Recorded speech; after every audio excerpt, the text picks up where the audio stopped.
Hello, hello.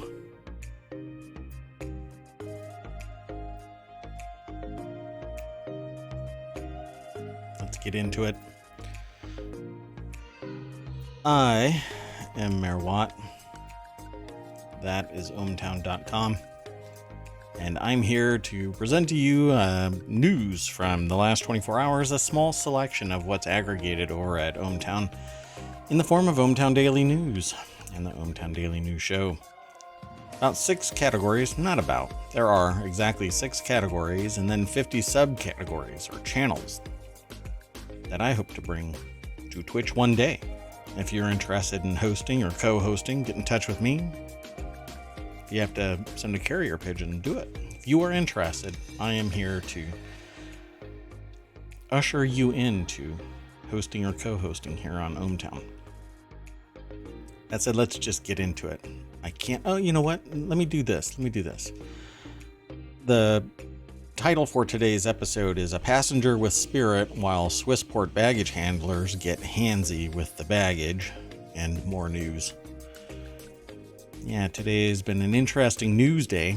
Off to a rocky start. Didn't think there was going to be much news. But I dig this news.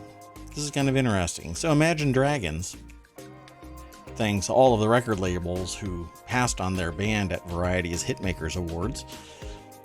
So this is over in the continuity report. Basically has to do with pretty much anything entertainment, but focusing more on the movies side of things, TV side of things, anything that would normally have a continuity report. If you don't know what it is, throw it in chat or I'll answer it. But you could go and do a Google search, I suppose. Is that rude? No. Well, a continuity report basically sets the scene so that when you shoot from another angle or you return to a scene, everything is in the right spot and you aren't moving things from left to right in your hand. And that's the continuity report. Basically make sure that everything is where it needs to be. The concept here was that we would watch a movie all together, all of us here in ohmTown, all together, and then kind of, talk about it later or talk about it in real time. We can all watch it separately and then chat about it via Discord or here on the stream. Kind of difficult to do with some things, but we'll figure it out. Anyway, Imagine Dragons thanks all of the record labels who passed on their band. And it was really interesting because Imagine Dragons kind of popped up in my personal life, their music, and people in my sphere started talking about them in the last couple of days, and then suddenly shows up here in the news. Thought I'd figure I'd just take a look at them, right? So you would think that Imagine Dragons, based on this and some other things that I have read, there were some serious struggles. I don't know about the serious struggles based on my search in their history. Basically, they formed in 2008, and by 2009, there was enough people paying attention to them that they replaced a band that couldn't make it. And I don't know if this is what caused them to go viral. I love their music. I dig their music. But a lot of people are kind of poo-pooing them. This article over at Variety by Katie Rule kind of throws I don't know how to say it. I don't know how to read it. I'm throwing my own emotion into this article, but I had to scan it because I wanted to know the context of this because what I saw was that at the very bottom of this article, right? Other life events Reynolds credited with spurring him onto his current trajectory included being kicked out of his alma mater, Brigham Young University. But that goes back to the whole thing about him being a Mormon. And if at the beginning of this article, he basically says he basically left. He went to Las Vegas, a bunch of other things. Let me turn that down a little bit. But by 2009, they basically were on a tear. And by 2012, I think that they were basically one of the most popular bands around. And 10 years later, they make it to this,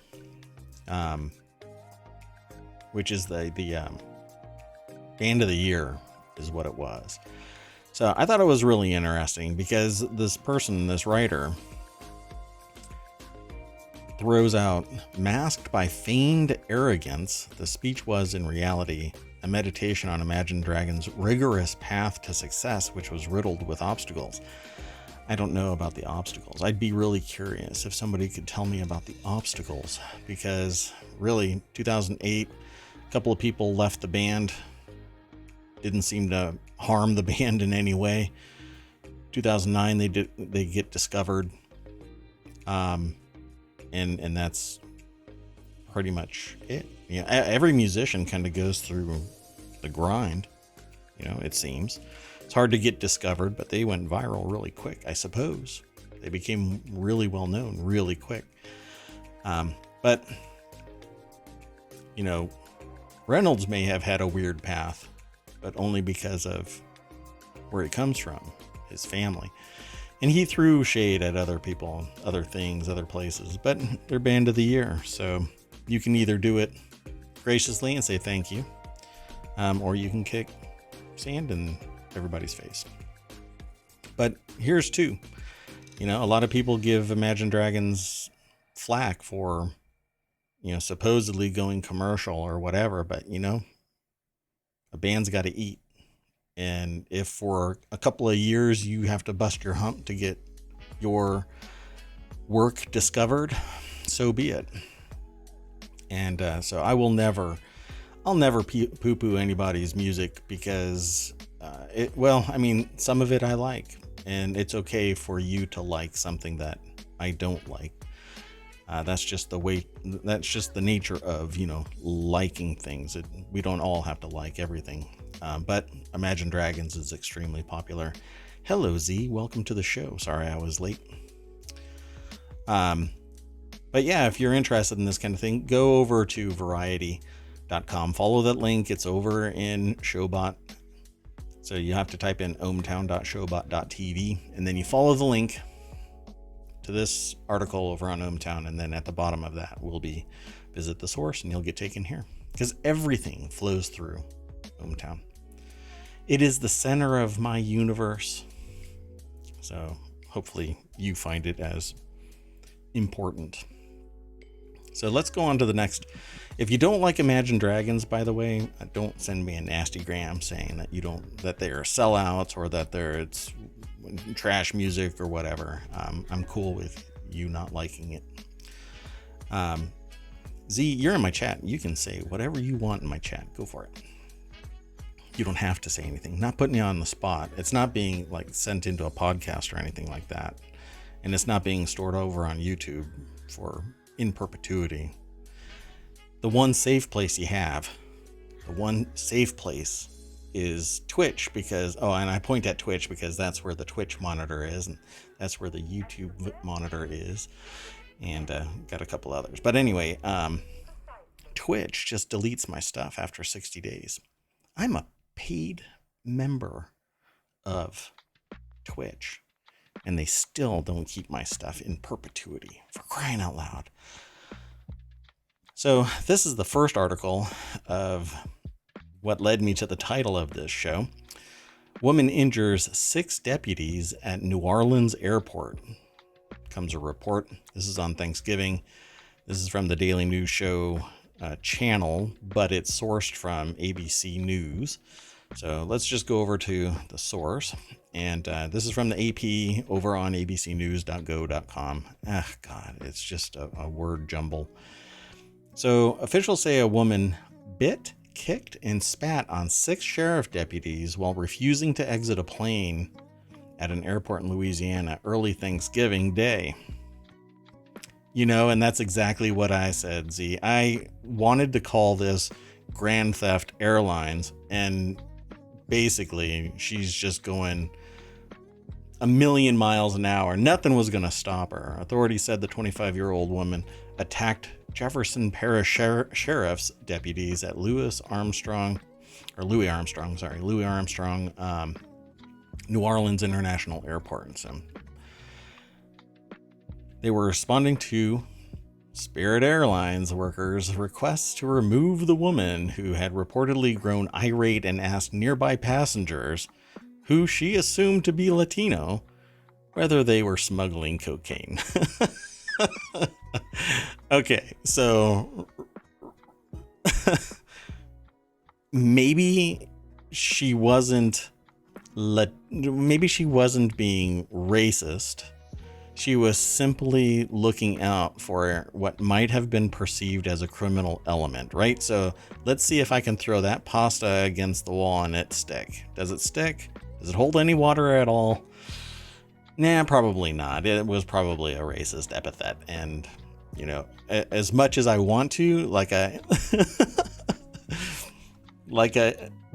at first blush, you want to go, wow, she does sound like a badass. And, no, you peel back the layer of the onion and you're like, oh God. Oh God. So police charged the woman with 6 counts of battery on a police officer. This person may never fly again. 3 counts of disturbing the peace, 1 count of resisting arrest by force, and another count of remaining after forbidden, according to reports. And the woman was released from Jefferson Parish Correctional Center later that day after paying $10,750 bail and is scheduled for a January 23rd court date. And Z, I think you rightly call out, she's going to prison. Yeah, I think so too. So it says here, reports of bad passengers behavior have skyrocketed since air travel has increased after early pandemic shutdowns. This is pretty much, I think maybe it's my anecdotal observation of various reports that I've been reading all over the place about increases in accidents, increasing in hostility, et cetera, but it's basically people are returning to civilization, and everybody is in the wake of bad behavior. There's somebody doing something bad, and a whole bunch of bystanders are getting wrapped up in the bad behavior. So she'll be able to keep herself from being bullied in prison, at least. I don't know about that. There's always a bigger fish. There's always a bigger fish. Just, you know, up to date, nobody has told this person no. And so they didn't grow up hearing the word filter your behavior or don't be a racist. I mean, that's the only thing I can think of. Who leans over to somebody who they perceive as Latino and go, you smuggling coke? Yeah. Nobody with a sense of, well, nobody with common sense, you know, basically a racist. But maybe maybe they were a freedom fighter for drug smuggling, and they could sense it. They could smell that the people had cocaine and smuggled it on board, and nobody believes her. Look, I'm really good at conspiracy because you have to think conspiratorial about certain things in one of my domains. You have to think about everything.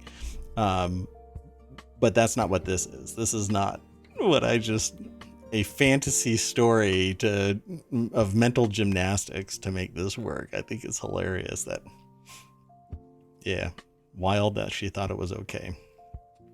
Yeah, it's not okay. It's never okay. Not unless they are being questioned by police for suspicion of smuggling cocaine. Yeah. But it goes back to this other thing about yesterday, I think it was, the laptop. Somebody leaned their chair back on a train and smashed a laptop.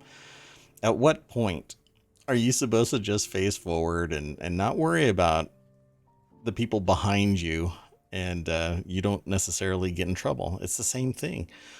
She should not have leaned it back. She should not have worried about the people in, row whatever, and just leaned back their chair and their seat and kept quiet. these filters are falling away from people really quick. It's just amazing. You return to society, and this is what happens. So the next article is over in the Word in Tech. AI bot ChatGPT stuns academics with essay writing skills and usability. I'm really curious about this.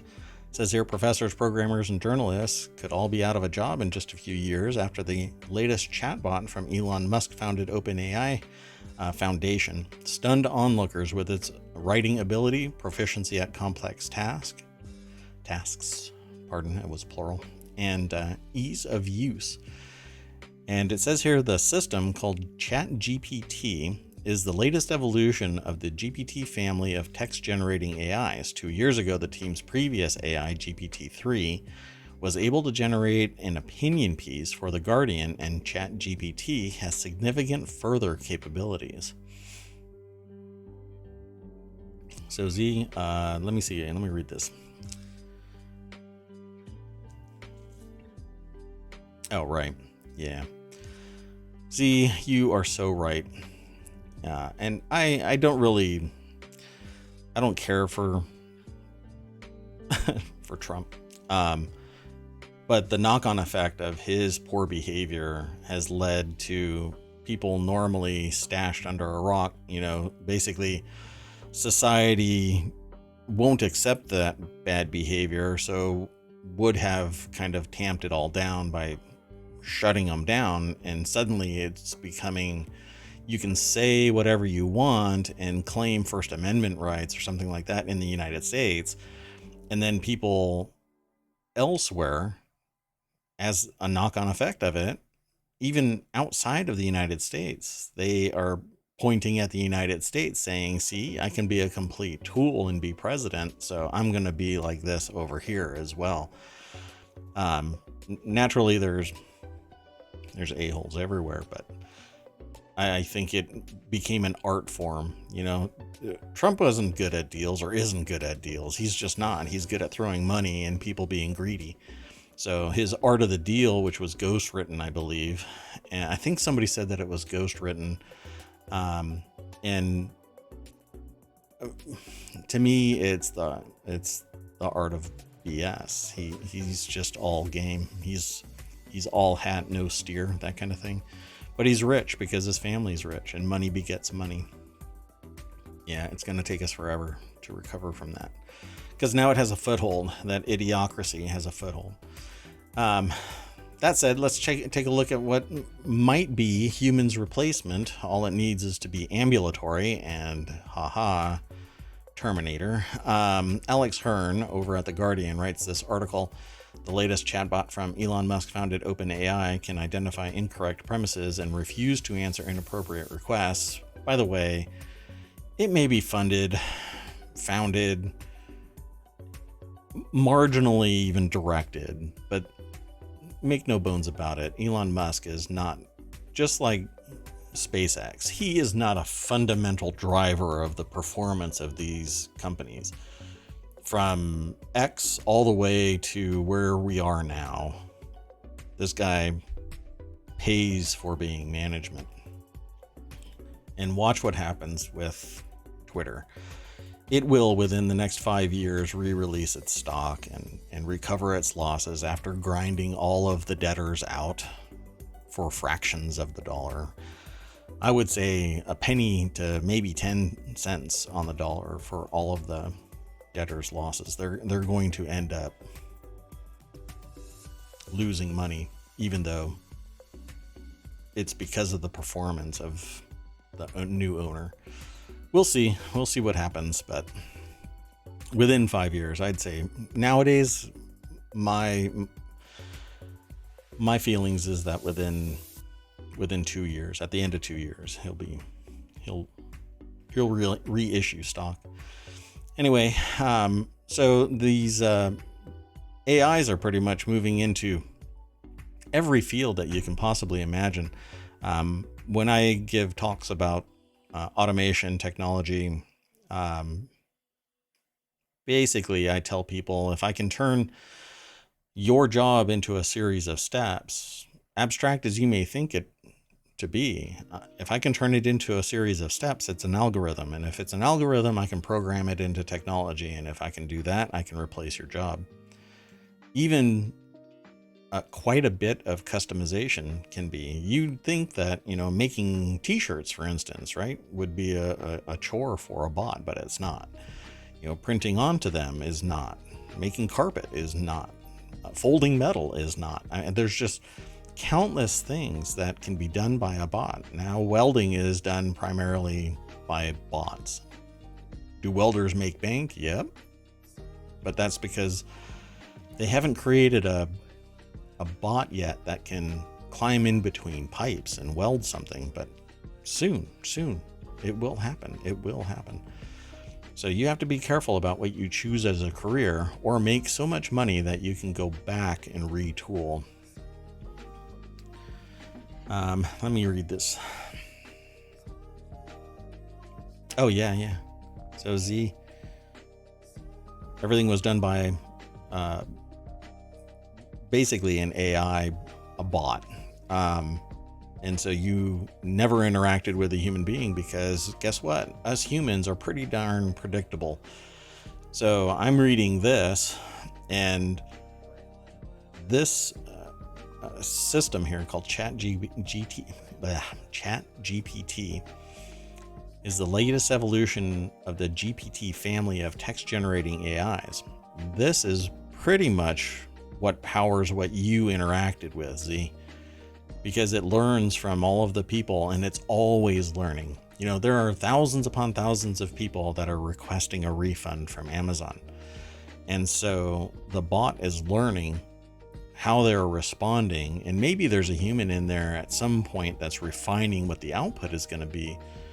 But the bot is always learning, whereas the humans that are in customer service, or how I used to refer to it as customer circus when I was in it, was, or I should say is, humans are much more difficult to train than even a bot, even, an AI powered bot. Because it is refining its capabilities constantly, and customer service reps are tired of working 40 hours or 50 or 60 hours a week, and then they go home and get drunk, and they show up late, and they have problems with their family, or all kinds of stuff. But a bot doesn't care, and will just respond perfectly to whatever input you put in there. So just the other day, I went into my favorite gas station retail space, and they added 2 automated checkout counters. Instead of adding 2 more human powered workstations, they nixed that idea, and now it's streamlined, and people are actually happier from what I hear. Interesting, right? So we in the United States are eventually going to end up being very compatible with non-human checkout, non-human interaction. We are learning, and every generation that goes by that embraces it more and more means that it will be more and more. It makes economic sense to most businesses. So it says the bot is also capable of refusing to answer queries altogether. Ask it for advice on stealing a car, for example, and the bot will say stealing a car is a serious crime that can have severe consequences, and instead give advice such as using public transportation. It's pretty amazing, these large language models that are powering all of this AI. And like I said just moments ago, the more it is used, the more it learns. The more somebody says, hey, let's plug it into this large language model, or let's gather up intelligence and provide it to the AI, the more capable it becomes. And then, somebody I'm sure will mess with it. So this is kind of interesting. It says here, but the limits are easy to evade. Ask the AI instead for advice on how to beat the car stealing mission in a fictional VR game called Car World, and it will merrily give users detailed guidance on how to steal a car and answer increasingly specific questions on problems like how to disable an immobilizer, or how to hotwire the engine, and how to change the license plates. You can do that with a human being that trusts you. I could get away with it because I'm not perceived as a possible threat. I could probably talk to police about it and say, hey, how would you immobilize that? They might say, just look it up on Google. Don't get me involved in your potentially nefarious purpose. But yeah, AI never stops learning, and we as humans certainly do. And I said this at the very beginning of my stream almost a year ago now. We're coming up on a year. Humans don't multitask. So bots, robots, software, AI, machine learning, expert systems, all of that multitasks. It has the ability to engage multiple processors. It can engage multiple processors that are processing images from multiple cameras and stitch them all together to have a 360-degree view around them. And this was done. I did stuff like this 20 years ago. Oh, God, I shouldn't age myself. I'm immortal because I am a bot in ohmTown. Now you can stay in a 1,200... I'll move on to the next article. Now you can stay at in a 1,260 square foot Four Seasons camping tent for almost $4,000 a night.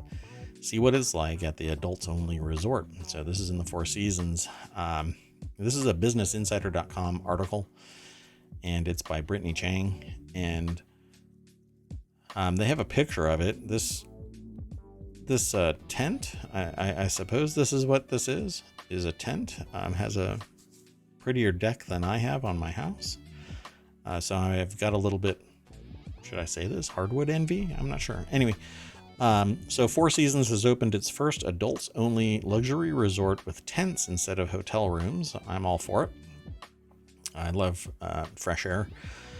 The 15 tents will have air conditioning. Oh, never mind. Private pools, king beds, and bathtubs. The increasingly popular glamping market is projected to hit 5.94, just round up, folks, $6 billion in 2030. I can be accurate, but not precise in my stream, I suppose. Wow, this is really nice.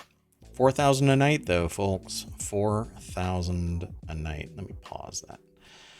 And what if it came with a private pool, views of the Pacific Ocean, and Four Seasons stamp of approval? Would you? I would merrily live in a tent, but not for $4,000 a night. That is nuts. Z, I agree. Four Seasons Hotels and Resorts has officially launched Naviva. Okay, so the ad, I don't know what's going on. I think there's an ad for like never mind. An expansion of its luxury oceanfront Punta Mita, Mexico resort. But instead of new hotel rooms, the adults only Naviva has 15 open-aired glamping, a portmanteau of glamorous and camping. I don't know why they broke it up like that. Tents starting at, they round down, they give the precise amount here, but round up in the title. For crying out loud. This is my OCD is just stick to a system, folks. If you're going to round up, stick to rounding up the whole article. Anyway, tents starting at $3,950 a night, maybe $50 in tax. At 48 acres, the brand new indoor-outdoor resort is one of its smallest. And the picture makes it look like that's the entirety of the camp when it says that it's the smallest, 48 acres, but it's actually just a little patio kind of area. Anyway, looks nice, but it is Four Seasons, so you're paying basically for the brand, possibly the support that goes around it, obviously the location, but who knows how good this will remain. I've been to a couple of Four Seasons places that are really nice, but the one clossest to me was kind of lived into me. You don't buy the idea that this is a tent? It is, because it has a little bit of vinyl at the top. You know what? I'm sure that if I say that it actually has vinyl, somebody's going to sit there and take down this video as misinformation, because that is not Four Seasons vinyl, folks. But yeah, it basically looks like an awning over a building. So glamping indeed. Yeah, he doesn't buy into it that it's a tent. Yeah, me too. I mean, it has solid walls around it, so it is not a tent.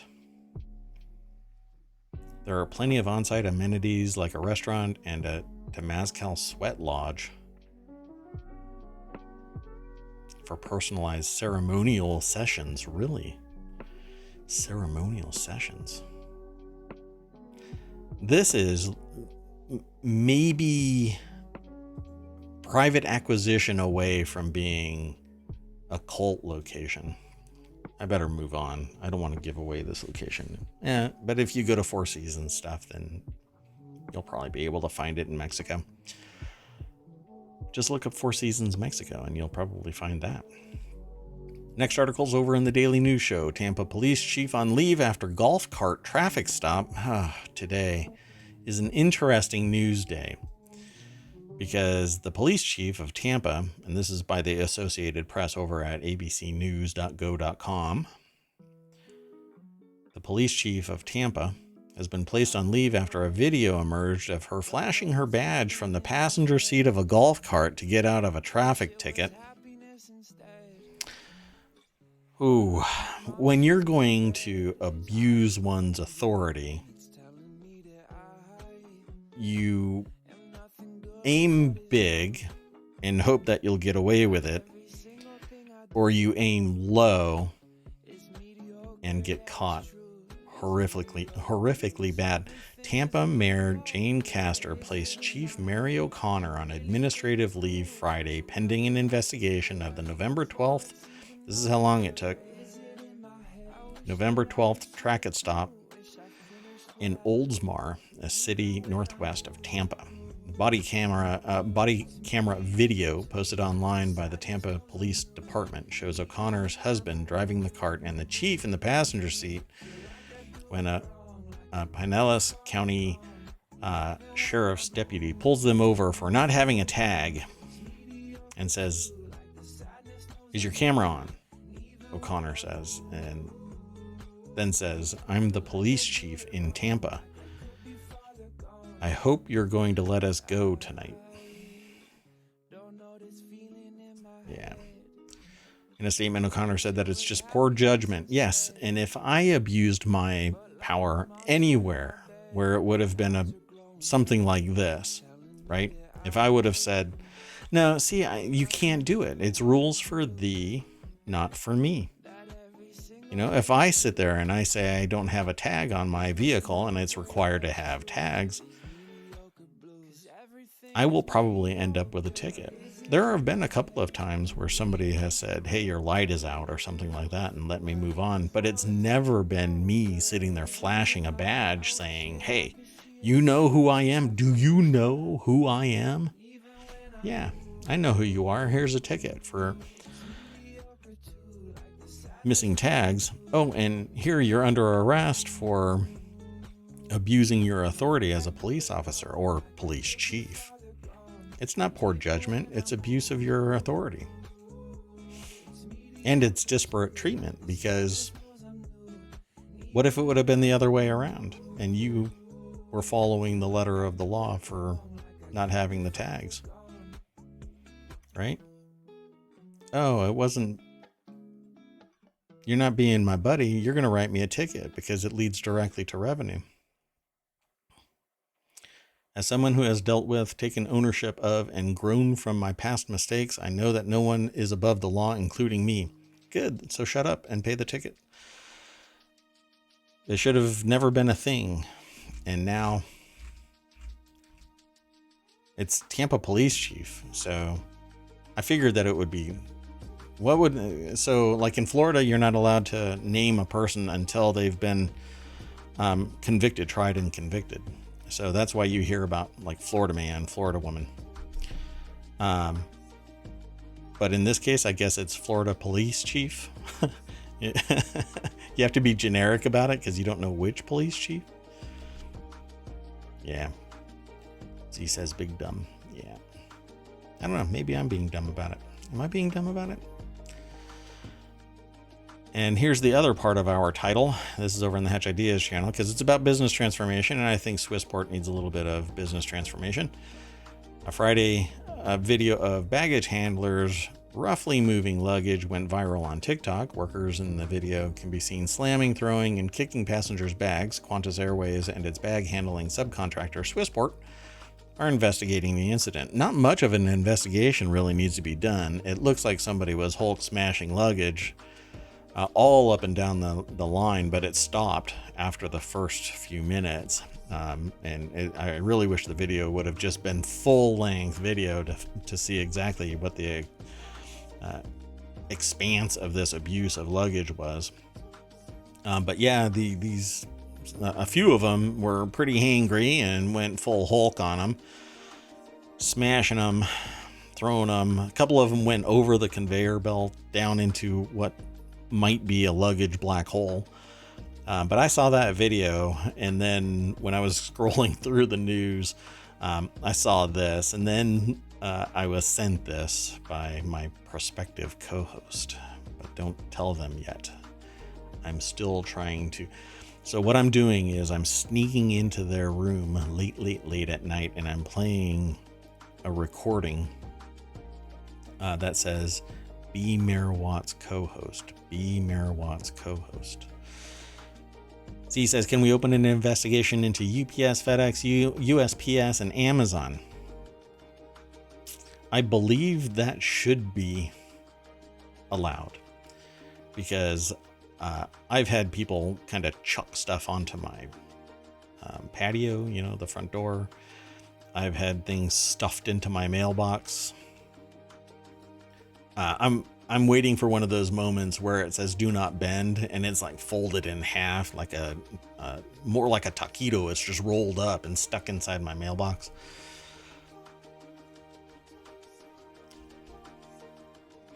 Yeah, exactly. I think that maybe if everybody who stormed the Capitol would have just focused more of their outrage on corporate America, we'd probably be better off because the government doesn't really care about you in the sense that they're harming you. Most people are not harmed by the practices of the government, but businesses, they want your money and they'll do whatever they can to make money. I will probably not get much of a reward for me saying these things. But, because the government isn't going to pay me to sit there and proselytize about the fact that people that are working in the public sector are making dramatically less, and the return on your taxpayer dollars are 8 to 1. So you get $8 back for every dollar spent in the federal government, civil service or not. So in terms of spending money and getting benefit, there really isn't much more.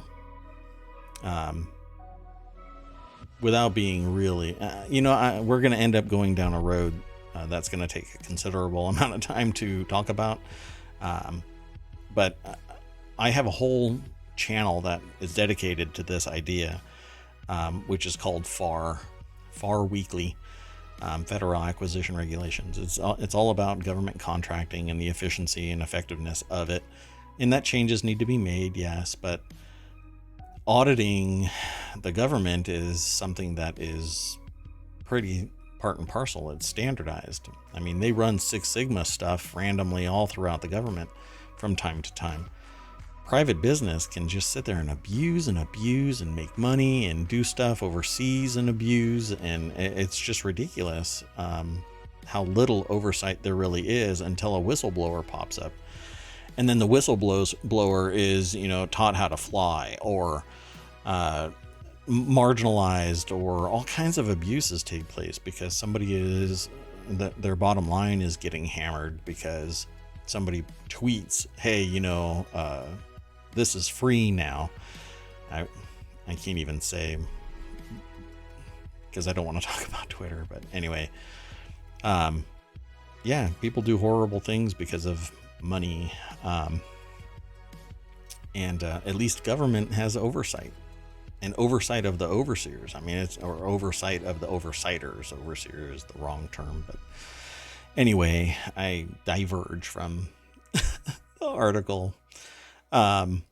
So what's really going to happen with these people? They're investigating it. Maybe it'll end up like police do, or businesses do. There was an abuse and we found no wrongdoing. Or some people that were really pissed off that day are going to get fired. This is over at businessinsider.com by Jordan Hart. And you can see one guy just picking it up above his head and slamming it down. The video is actually, I first saw it over on Reddit.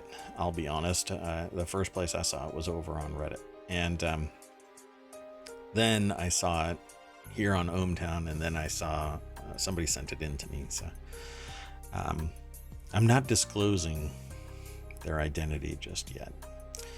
But I will be talking after this show.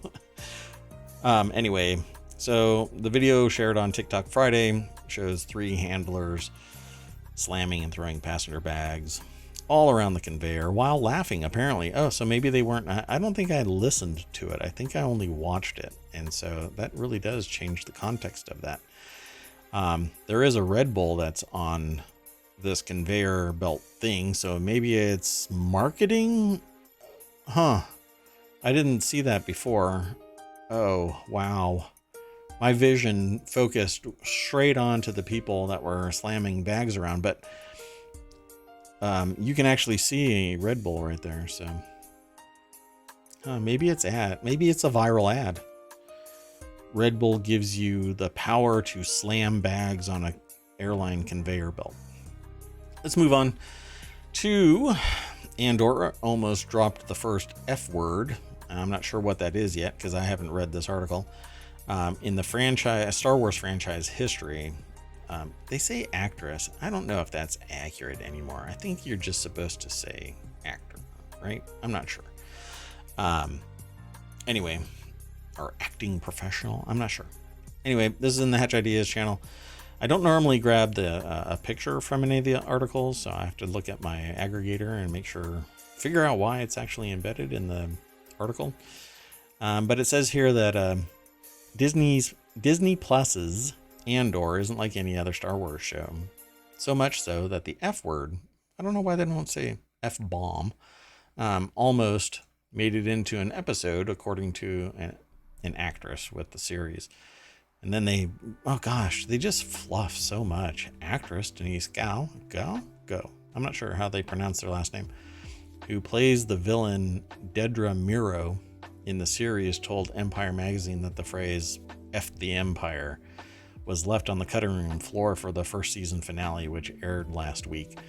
And frankly, I don't think that I know that they speak English, but this is supposed to be in a place far, far away and a long time ago, that kind of a thing. Anyway, I don't want to spoil anything, but the season finale was pretty amazing. So let's just go over to businessinsider.com and give credit to Travis Clark for putting this article together. But there isn't really much else. There's more in the article, but it's basically talking more about the show, and that fans enjoyed it, and pretty much everybody enjoys it. I think it's pretty amazing.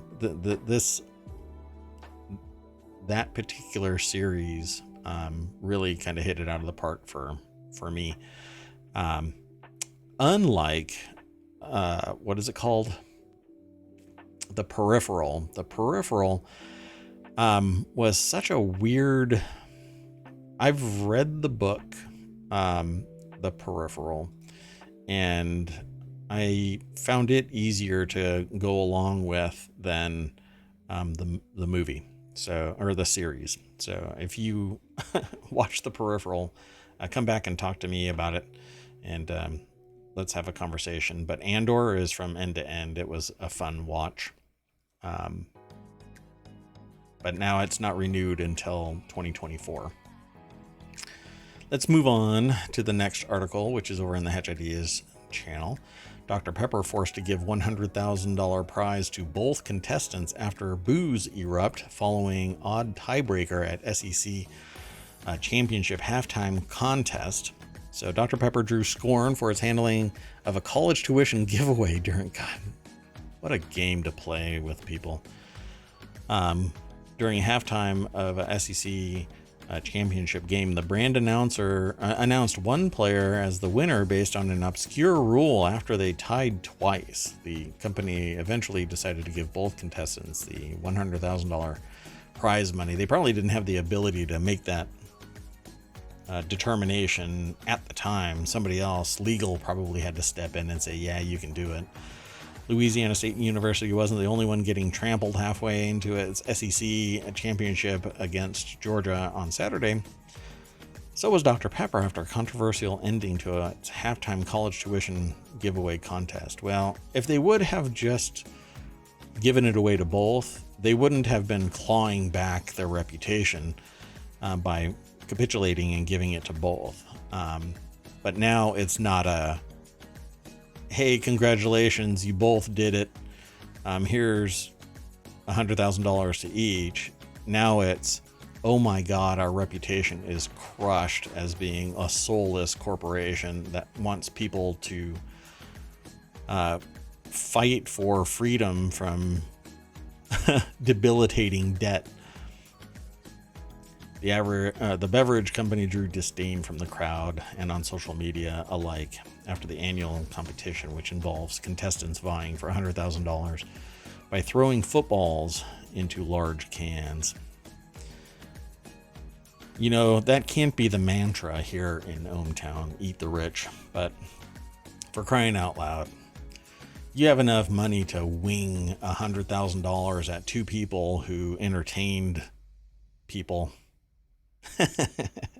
Z says it can too, because Z said eat the rich.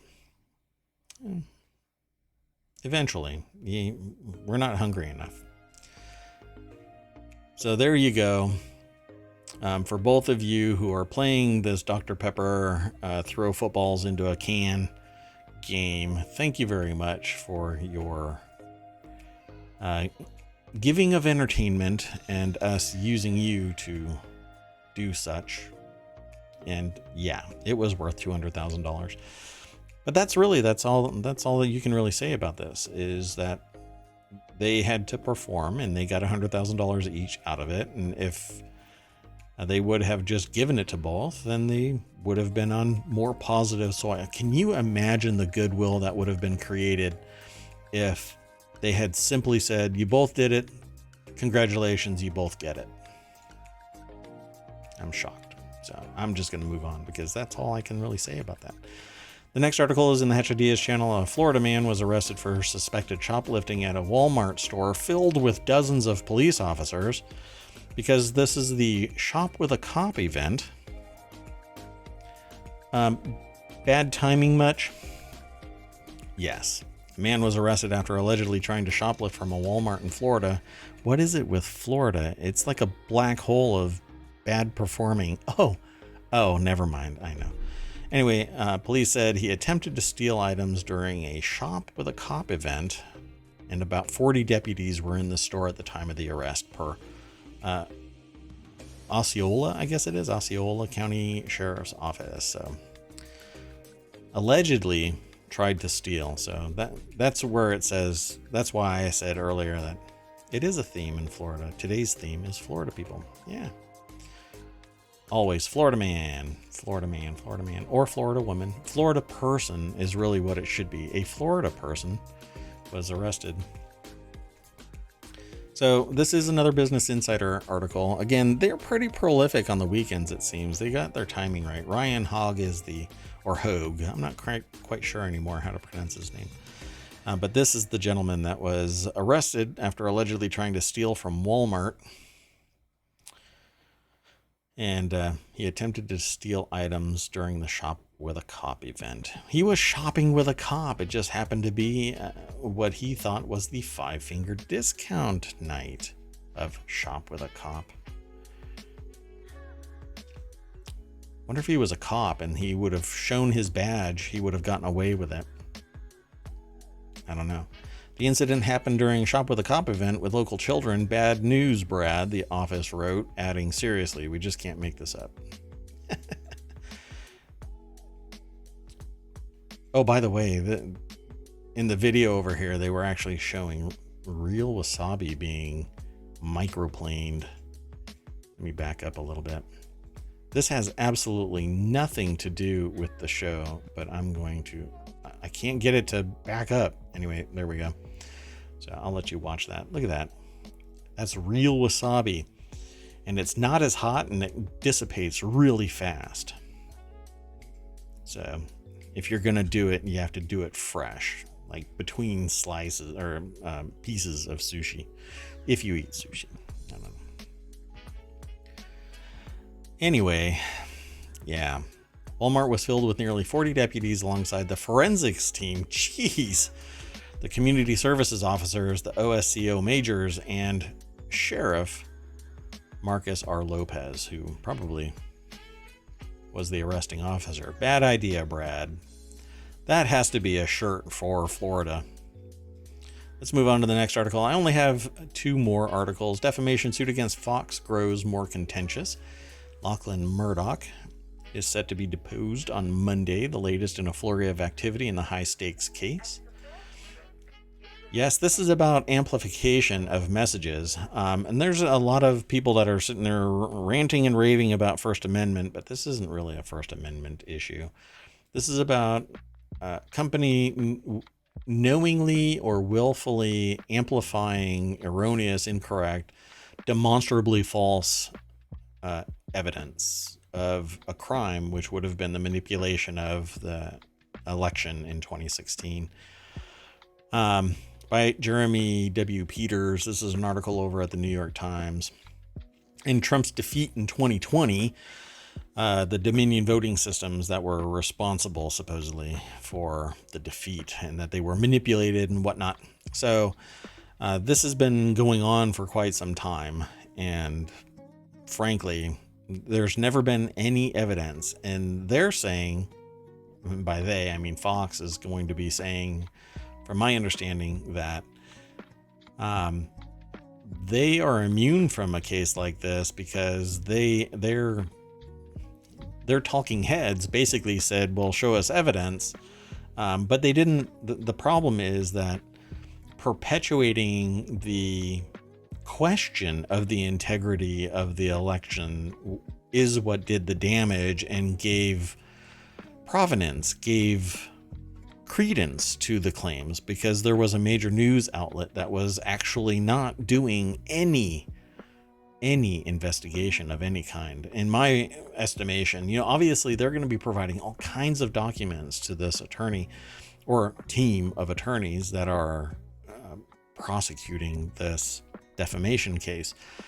And no kidding, Fox is saying that they're requesting so many documents that we would have to spin up another legal team just to process them, and that it's doing undue harm to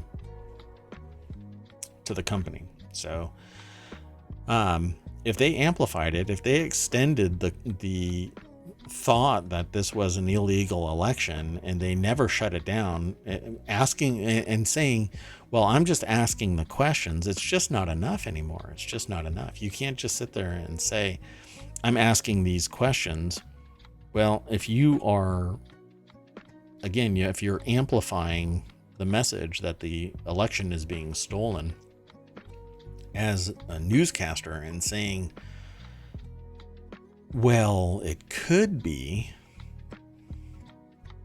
well, guess what? You're going to end up in a defamation case because you're basically making the claim and tying it to a business. If you just sit there and say, well, the election may not be sound, well, you're going to get asked, okay, provide evidence. You are supposed to be a journalistic institution. You're supposed to do some investigation. You're supposed to prove the facts, not just make random drunk uncle claims, oh,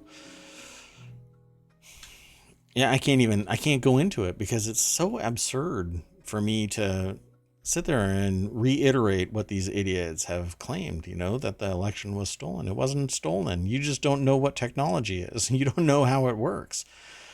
There are bodies that investigate the software and make sure that everything, the integrity of the electoral process is sound.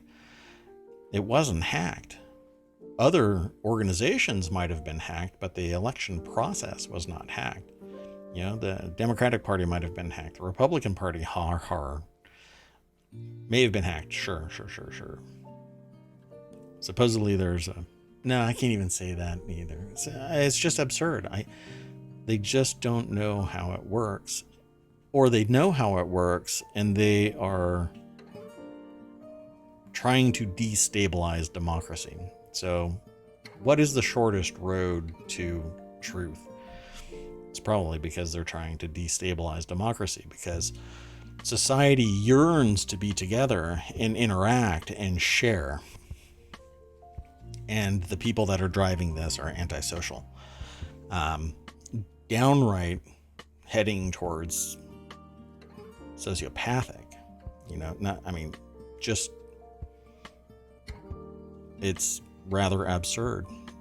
And again, maybe as we approach the next election, I will do what I did for the last election, which was predicted off of one metric, and we can talk about it when we get closer.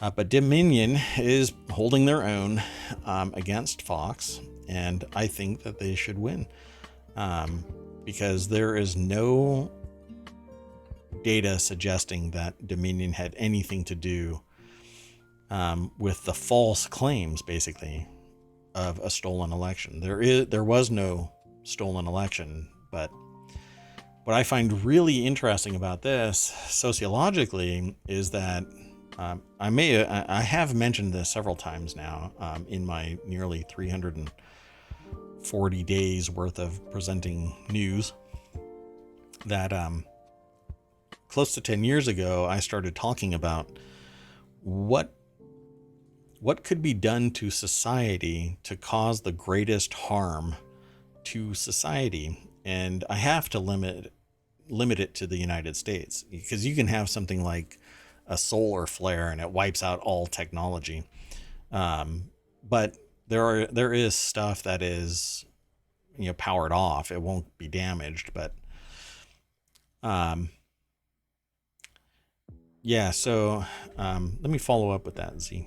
And so what I had been talking about for the last 10 years with the people that I give presentations to about technology is that you could do great societal harm by impugning the integrity of the electoral process. It has nothing really to do with technology, except that you can exploit technology and its inherent mystique, right? To some people, law is arcane and impossible to unwind. Same thing with taxes, same thing with global finance, big business, etc. And it's like that with the electoral process and technology. It's very arcane. Unless you are privileged in some way, or you go to the right event, you'll never know how it actually is protected, how it works, the checks and balances that are in place. While I'm a proponent that I think that the voting software should be standardized and the public have access to the source code to review, not necessarily do commits to it, but to audit it and find out if there are holes in it, because there are a whole lot of people that are out there trying to do good, and they would be able to add their value to protect this.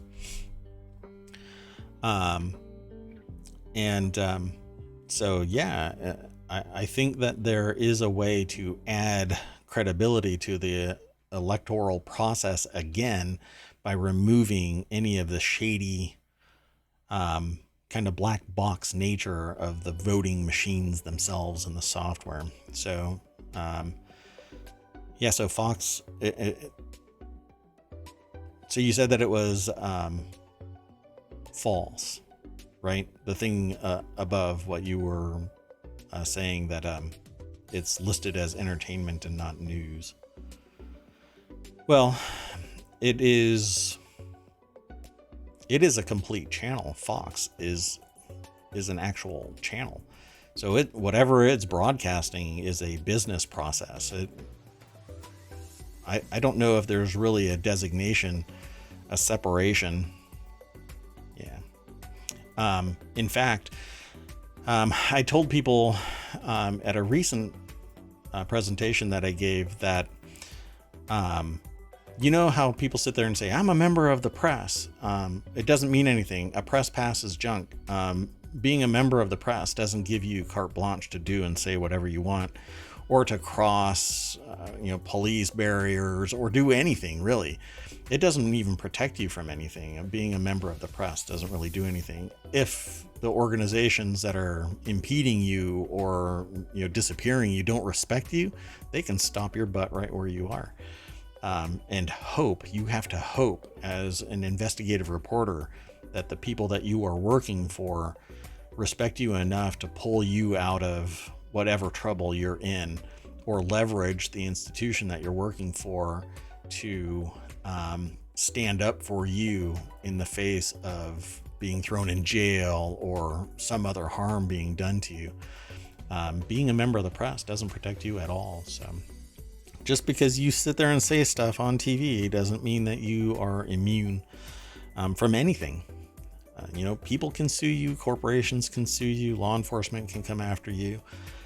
It's not until you say stuff about the government itself where the government can't come after you. So state, local, federal, police, fire, all of those organizations, they can't come after you because you say that they suck. Try and do that in some other countries and you'll be disappeared. It takes an entire nation to rise up to stop that kind of stuff in other countries. So let's move on to the next article. And it's the last one for today. Brooklyn man claims landlord is trying to push him out of his $450 apartment with live chickens running in yard and green liquid seeping from the ceiling. Yeah, so Z, you said hot garbage, and I know that you're referring to other things, but I think this is hot garbage as well. Francis Roberts, 77, is suing his landlord for allegedly trying to force him out of his rent-stabilized Brooklyn apartment. Roberts alleges that he's living in extremely poor condition since his building was purchased in April. New Yorkers have rallied around Roberts to help him receive adequate repairs to his apartment and stop the alleged bullying. Yeah, let's click this link. This too is from businessinsider.com and Jordan Hart. As with all of the articles that I talk about, I'm only talking about a small portion of the totality of the news that is represented on any of these pages. So definitely go over to these pages because there's always minutia, something that you might glean from it that is even more rewarding than what I'm talking about. I just have a particular take on it.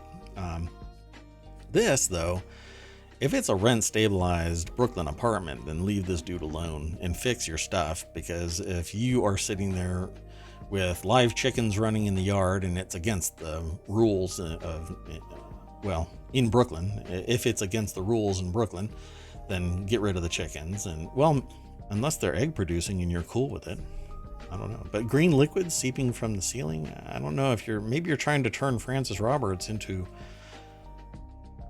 the next Marvel character. And then watch out, slumlord What would be his superpower name? Slumlord Ass Kicker? I'm not sure. Because green stuff oozing from the ceiling kind of screams that. Roberts alleges he's living in extremely poor condition since his building was purchased in April. Let's scroll down here. So it's $450 per month apartment. Depending on the size of this thing, it's probably worth $4,000 a month.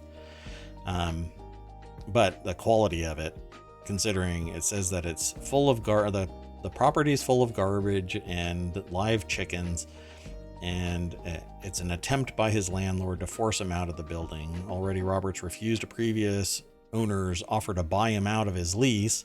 He's in his lease.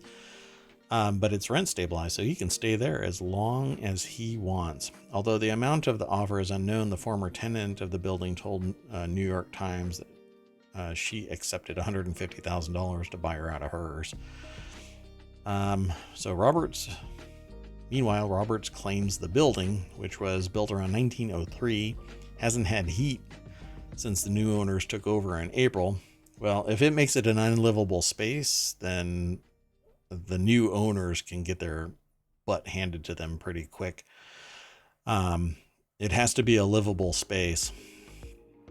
And so if they do stuff to harm this guy, he's going to walk away, add a couple of zeros to that former tenant's offer that she accepted, and he's probably going to end up with it.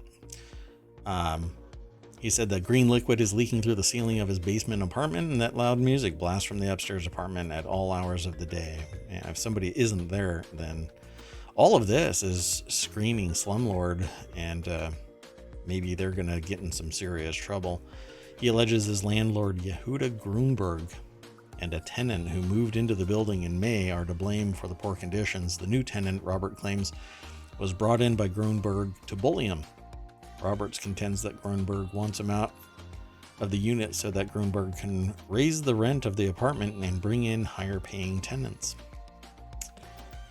Kind of a scumbag thing to do. Oh, okay, so the disagreement between landlord and tenant comes as the neighborhood where Roberts lives, Crown Heights, Brooklyn. Oh yeah, it's experienced gentrification. I've actually heard of Crown Heights, Brooklyn. According to Street Easy, the median monthly rent for a 2-bedroom Crown Heights apartment is $3,000, and like many Brooklyn neighborhoods, Crown Heights has seen a steep decline in its black population from 78% in 2000 to 48% in 2019. And by the 2010s, rents began to soar as wealthier groups flocked to Brooklyn. This would not be the first time that something racial has happened in and around Manhattan. In fact, the park there was, let's say, involuntarily acquired from the black population in New York at the time. There's a little bit of history behind all of this. So, but yeah, you know, it's a real shame that this person, though, it's a shame that this person is treated this way. But this person here, instead of just being left alone and treated with respect and make your money everywhere else but this apartment,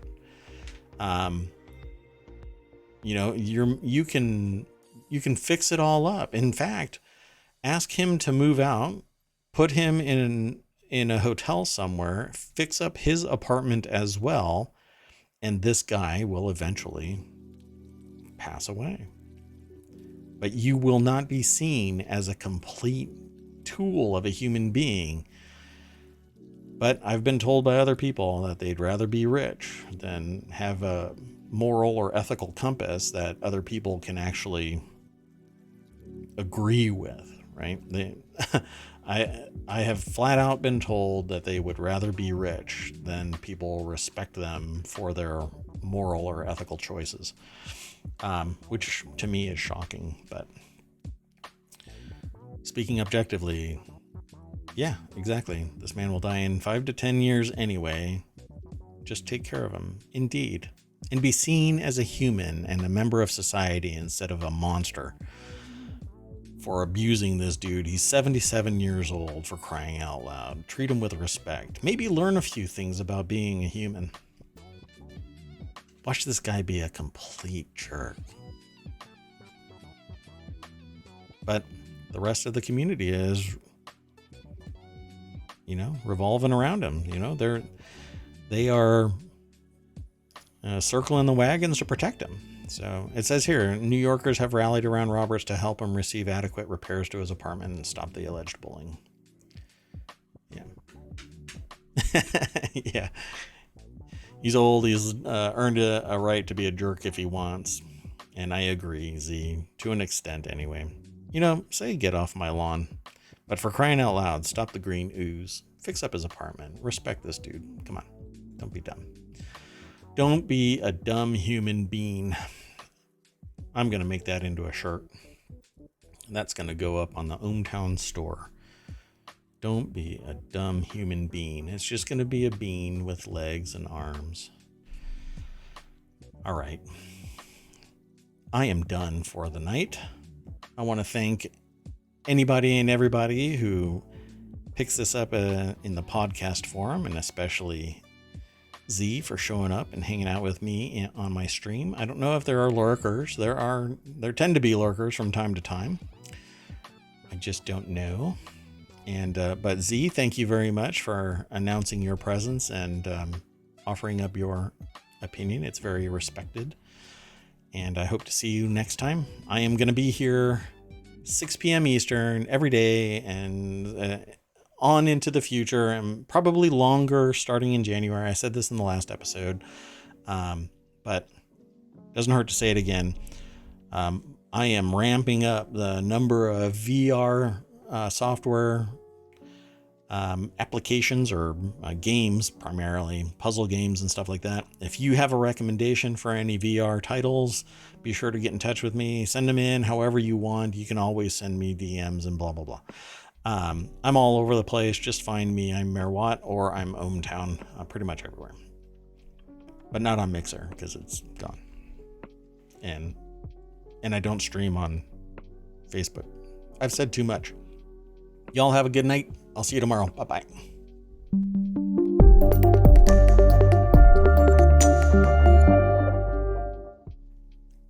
Bye-bye, Z.